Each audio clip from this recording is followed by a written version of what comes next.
The fire at the Nigerian Football Federation started around 10 a.m., engulfing the whole of the third floor.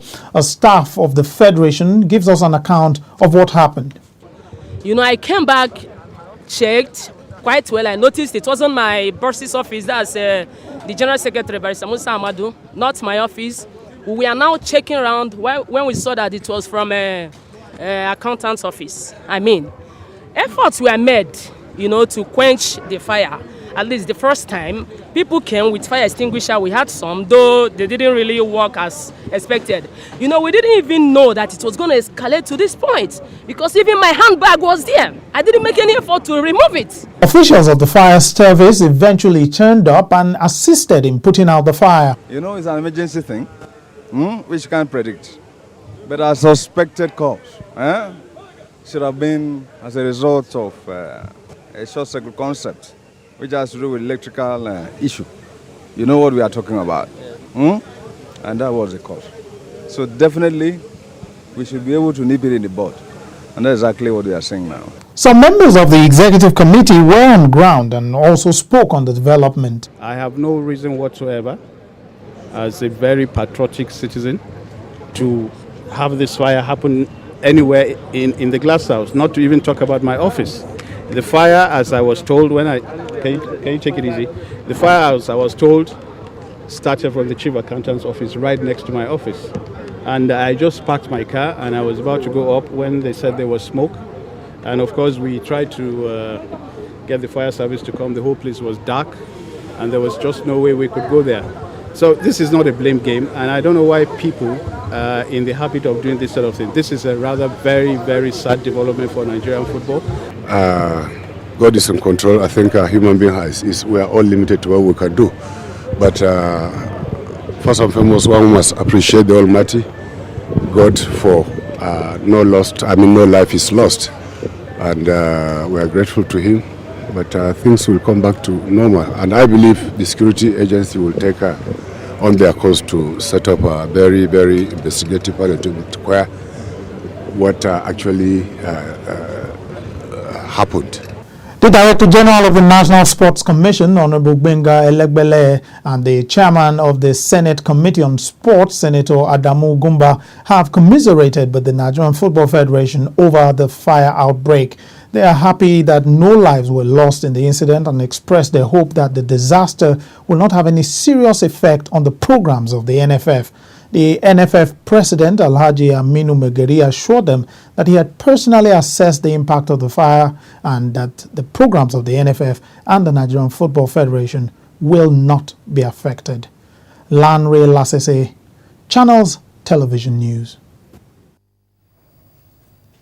Thank you, Larry. So that's it. Report as regards the fire outbreak that took place at the Nigerian Football Federation. Listening to the President, Aminu Megari, he says that investigation has commenced, and the important thing is that no life was lost in that incident. So that's it. We'll go on this quick break to let you see highlights coming from the Youth Olympic Games in China. And I'll come back. We'll try to establish contact with a member of the Nigerian Football Federation to give us updates as regards the fire outbreak. And we'll talk about tennis and Barcelona's failure to overturn the transfer ban and the implications it will have on the club. Sports this morning on Channels Television. Don't go anywhere. We'll be right back. Stay.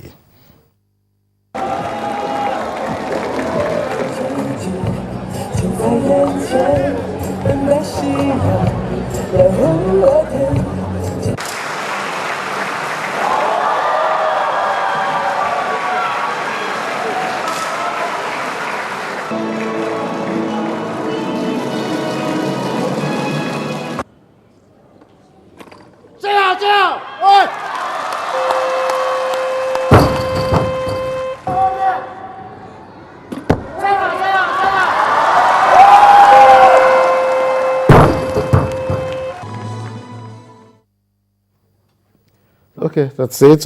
Action coming from the Youth Olympic Games in China. And for the break, I told you that we'll try to establish contact with a member of the Nigerian Football Federation. Joining us via telephone from Abuja is Emeka Inyama. He is in charge of media and publicity, Nigerian Football Federation. Good morning, Emeka. It's good to have you on sports this morning.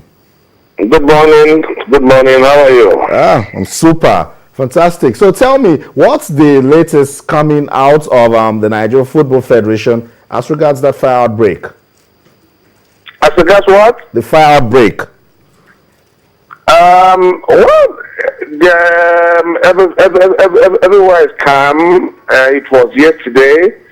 Staff have resumed work this morning, and work continues. The area that was guarded by fire is the area of the General Secretary and his staff, where the general accounts, the records, everything are intact. I want to use the opportunity to inform us that nothing happened with regards to NFF records, as people would want to insinuate.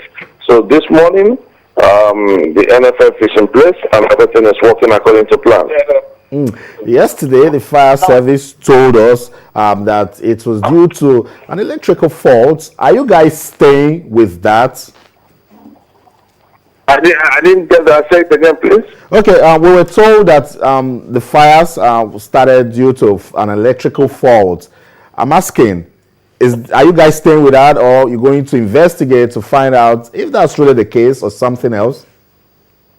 No. The normal and natural thing to do is to have an investigation done into the cause of the fire. You won't just go with the fact that there was an electrical spark. All the security, the departments were here, the fire service, the road safety that shares the same compound with NFF, and of course the Nigerian police, even those from Accountant General of the Federation. So definitely the natural thing is to do an inquest into the cause of the fire. We're expecting the elections on the 26th of August, and a lot of people are saying with this fire incident and some sort of warring factions in the Nigerian Football Federation, is the election still going to take place on the 26th?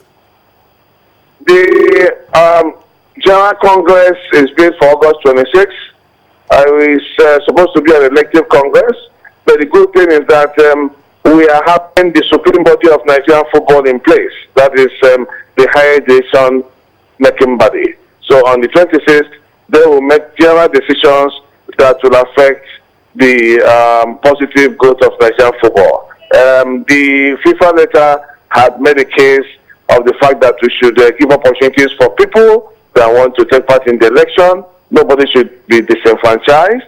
So I think it would be unfair to go ahead with an election where people are crying. We don't want people to go to court after election would have been done for one reason or the other.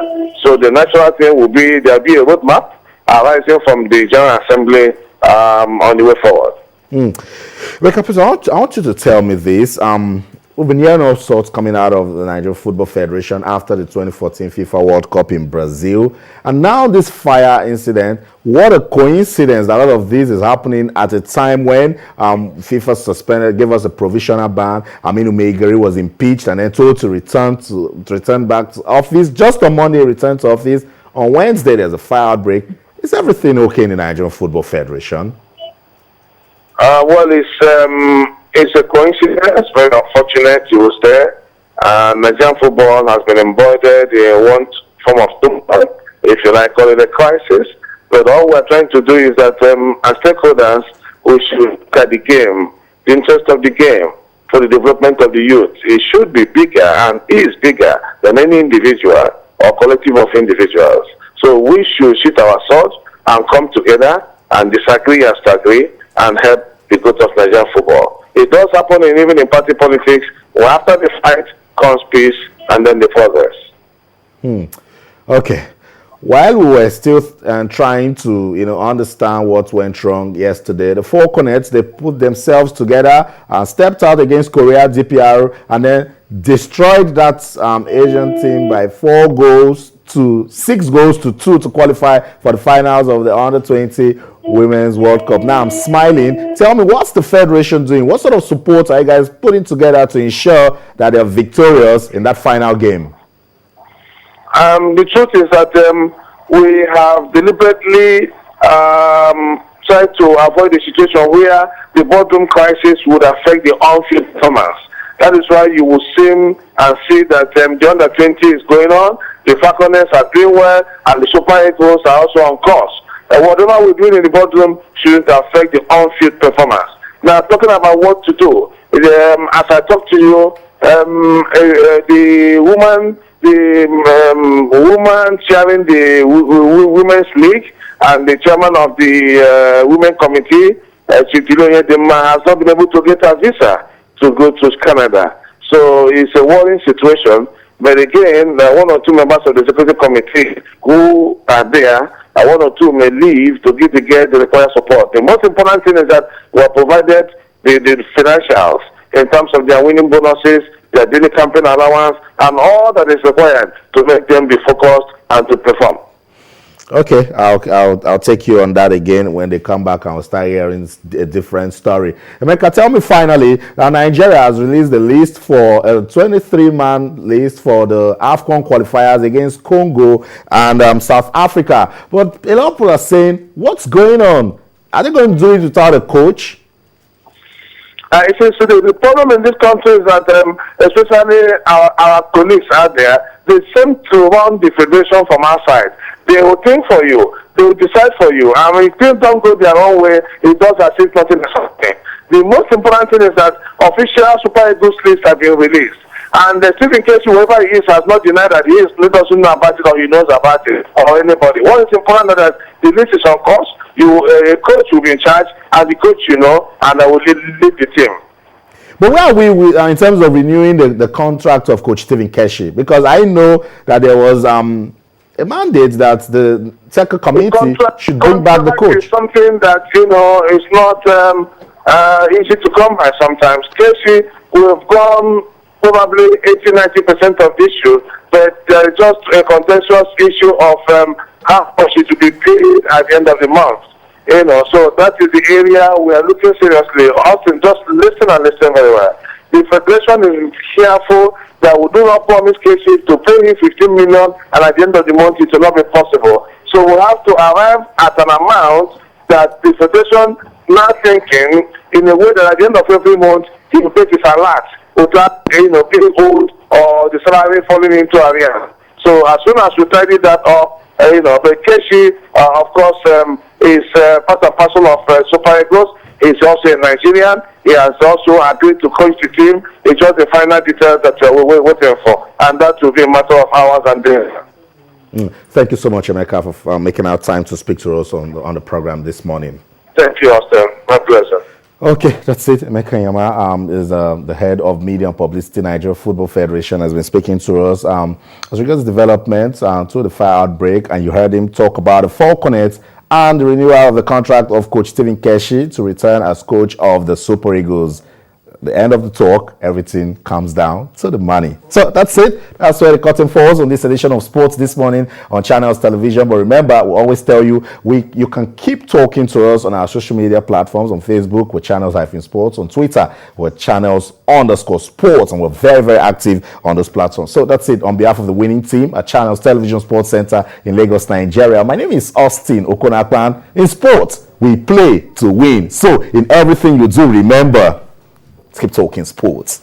Bye for now.